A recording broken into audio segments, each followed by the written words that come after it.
Hello, I have Scout here and we're going to show you how to properly groom a horse. He's pretty dirty, even though he could be a lot worse. And usually the rule of thumb is that as we clean the horse, we get really dirty. So I'm going to try not to get too dirty. Right, Scout? Okay, so I have my grooming box over here. And the first thing I'm going to use in my grooming box is a curry comb, but I have a plastic one, which is a little bit different than the rubber ones.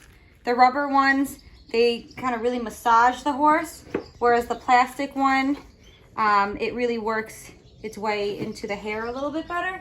You just want to be careful with the plastic one because it can be a little bit pointy if you're just being a little too rough with the horse.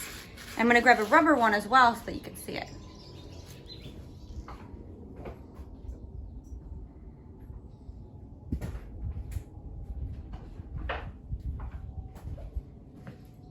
So this is a rubber curry comb, and it's circular because we do circular motions.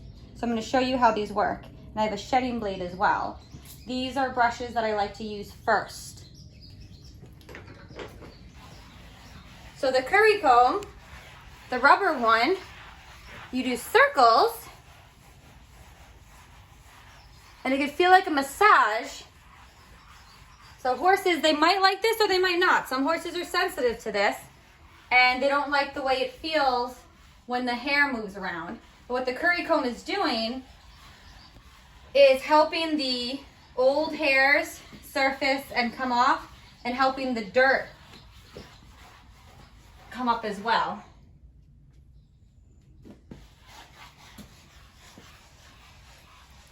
When you brush with a curry comb, you want to make sure that you do the meatiest parts of the horse's body. So their shoulders, their back, their barrel, their hips. And you can see all that hair surfacing. Even though Scout is mostly shaved, there's still some areas where his hair is kind of long and he's shedding. With the curry comb, if I were to use it on his face, I'd be very gentle, and I'd only use a rubber one. And this could feel really good to a horse, but you want to be very careful with the curry comb. Good boy. And I know Scout really likes this. Not all horses will like it, but I know Scout does. Good. Horses can get really itchy underneath their forelock. Good boy. So we have the circular curry comb. We have the plastic curry comb, which again, you just want to be careful because it's a little bit pointier and a little bit harder.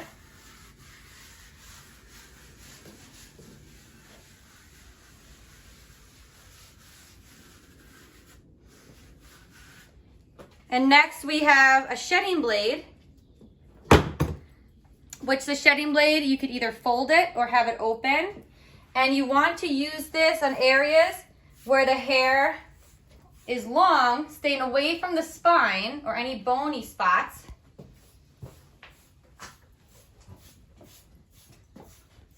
And some horses might like this, some might not. They all have their preferences.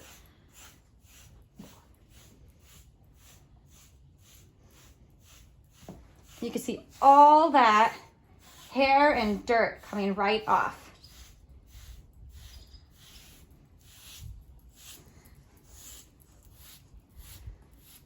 And my pressure, I'm being very careful. So in the areas that he needs a little bit more pressure, I'll put more pressure. But the areas that are a little bit more delicate or where his hair is shorter, I'm going to be very careful. If he came in here covered in mud, a curry comb would kind of just smear that mud around, where a shedding blade can comb the mud off. So the shedding blade is a great tool for shedding the horse and also getting excess thick mud off the horse. We do not use this on their legs, and we don't use it on their face. If a horse is very itchy, I'll be very, very careful.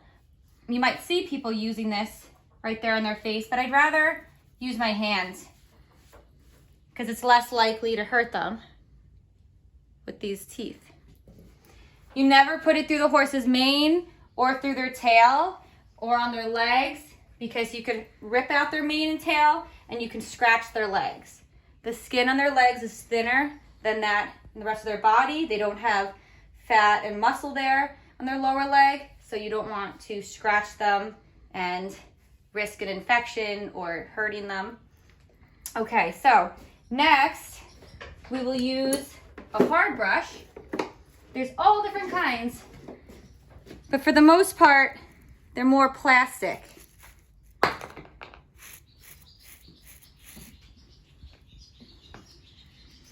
So this one's a little bit rougher and harder.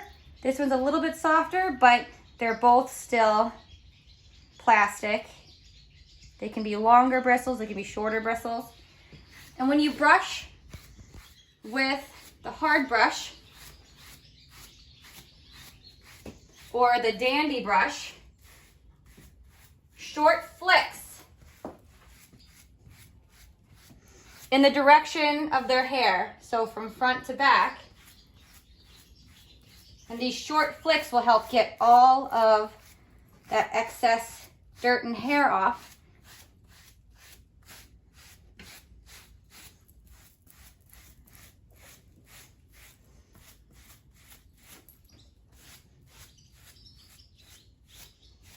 And if you need to use a curry comb again, you can use the curry comb again. And then back to the hard brush. You can use one brush or two. Usually two is a little bit quicker.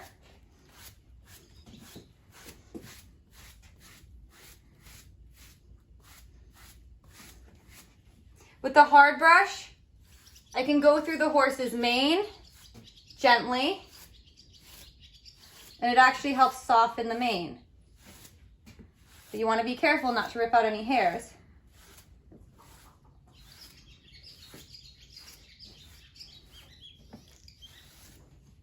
Or with the horse's tail as well.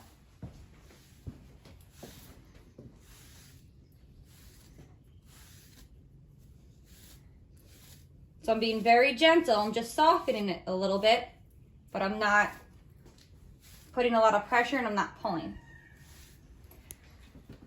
Okay, so next is the soft brush.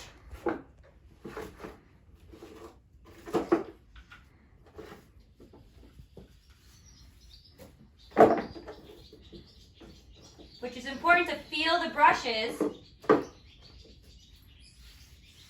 you can get an idea of whether they're soft or more hard. And the soft brush is usually more of horse hair and less like plastic. And the bristles are usually shorter as well. And when you brush with the soft brush, long strokes.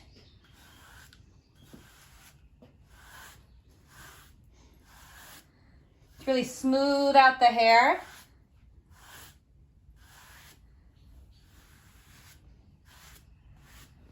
And it helps just get that last little bit off.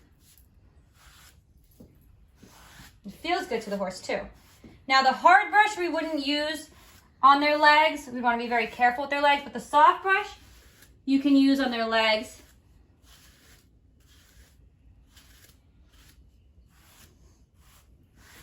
And under their belly.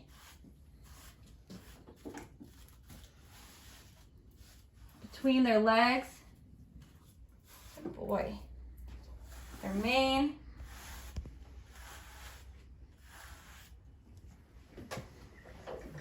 And even their face. You always want to be gentle with the horse's face and pay attention to the horse. If the horse doesn't like it, then you might need to use something smaller. So this brush is a little bit smaller. It's very soft.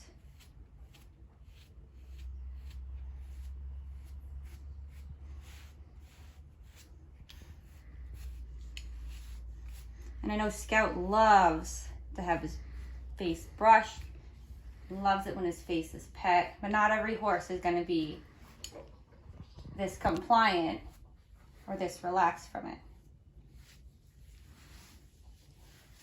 Good boy.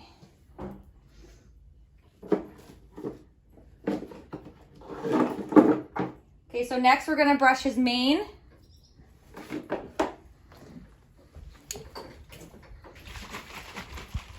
And I have conditioner. This is called Healthy Hair. It's pink. It's a concentrate that you mix with water. And now when you spray the horse's mane, you want to make sure that you don't get it in their eyes. So I like to spray away from their eyes.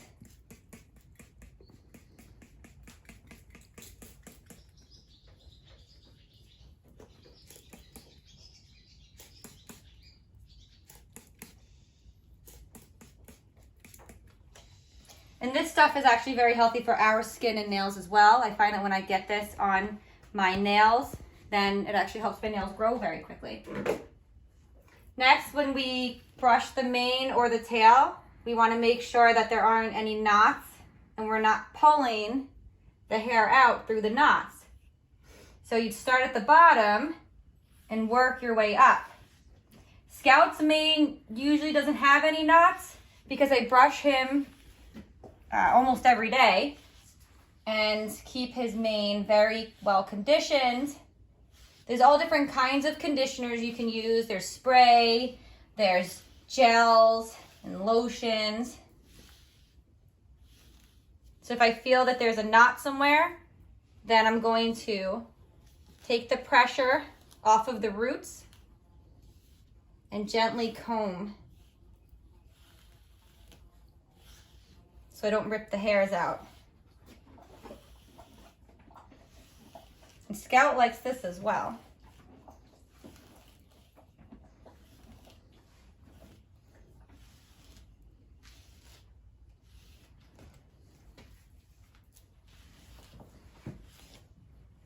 Okay, so if I were to do his forelock,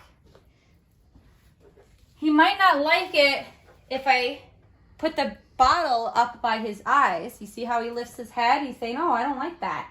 So what I might do instead is spray my hand a little bit so that it doesn't go in his eyes, and then rub his forelock with the spray. Or I might spray the brush.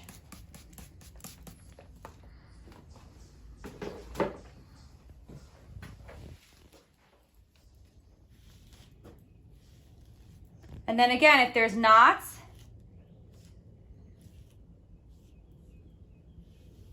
just gonna make sure I don't pull any of the hair out. Good boy.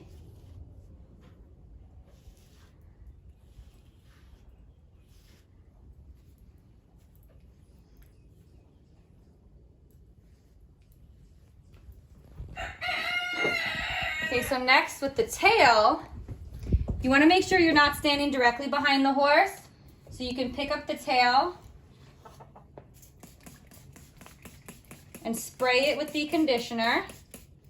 Or if you're using a gel or liquid that you put in your hands, then you can just work it through that way.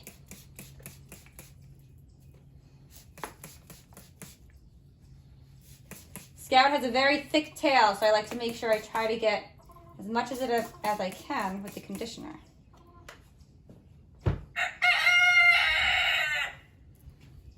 And his tail's pretty slick. But what you want to do is start from the bottom and work your way up.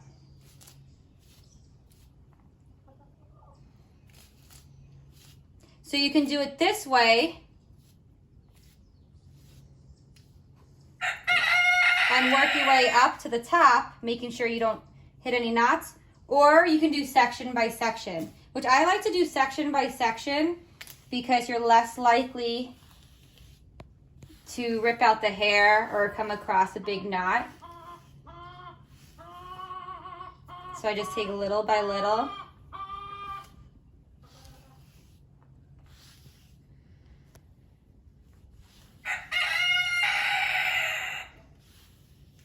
And since I regularly condition and brush Scout's tail, his tail is pretty easy to get through. Some horses have very dry tails. So right there, I have a little bit of a knot, so I'm gonna start at the bottom and work my way up. If the knot feels like it's gonna rip the hairs, then I'll use my fingers and pick through with my fingers. So I would continue this process little by little until I get through his whole tail. But to save time, I'll leave it for now. And we will go to his hooves. So when picking up the horse's hooves, you stand toward the horse's tail, run your hand down their leg, and you see how dirty his hoof is. So I'm going to take the pick and clear out the crevices. I know his hooves very well, so I know exactly what they're supposed to look like when they're clean. So it's easy for me to find the edges here and here, no matter how dirty he is. And then the brush part will help get the little pieces off. You want to make sure that you get all the mud and pebbles and whatever might be in here out to let the hoof breathe so that we don't have an issue with thrush. Thrush is anaerobic, meaning that it hides from oxygen, and when it's exposed to oxygen, it dies. So his feet are well trimmed, so he doesn't have holes and crevices. Just a little bit in here and in here, a little bit here, but nothing for thrush to hide in.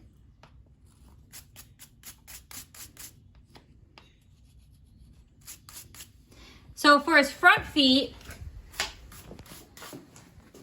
I like to use hoof armor, which this you have to shake up.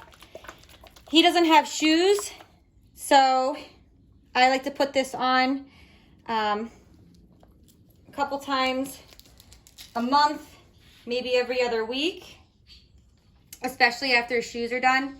It has Kevlar particles in it, so it helps simulate a shoe in a way by protecting his feet.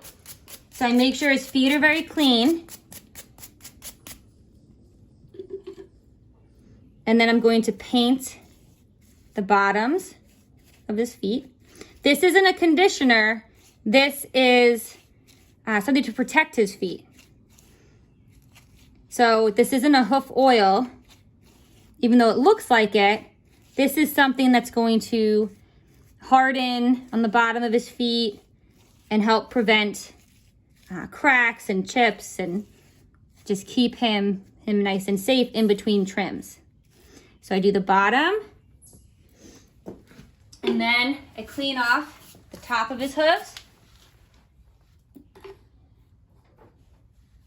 And when you apply hoof armor, you don't go to the coronary band up here. You stay low and just do around the toe. And this will actually keep his hooves shiny for about a week.